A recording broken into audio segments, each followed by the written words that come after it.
දැන් මේ බෙල්ල හොලවන්න. හාහුයි. දැන් මම බෙල්ල හොලවන්න. හොලවන්නේ නේද? දැන් පහසු වුණාද? මම මේ මිල ගත්තා දාන්නේ මේ මිල උඩ මේ පුරුදු කරගන්න. මේක හදාගත්තට පස්සේ අර බ්ලොක් වීම කියන එක නැතුව යනවා. මේ ඔක්කොම ඉර කළාම ඉතින් කැක්කමක් එනවා. මේ ඔක්කොම ඉර කළාම සම්පූර්ණයෙන්ම මේ රෝගියා බොහෝ දුරට උත්පල වෙනවා. ඒ කියන්නේ දැන් මේ ඔක්කොම ඉර උච්චාම මේවට ඒ ගමන් කරන්නේ නැතුව යනවා.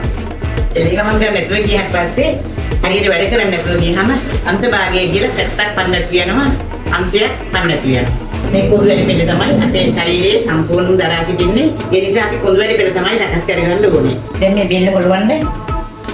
හාහුයි. දැන් මම බෙල්ල හොලවන්න. හොලවන්නේ නේද? දැන් පහසු වුණාද? ඔව්. මට දින 4ක් සුවකලයි.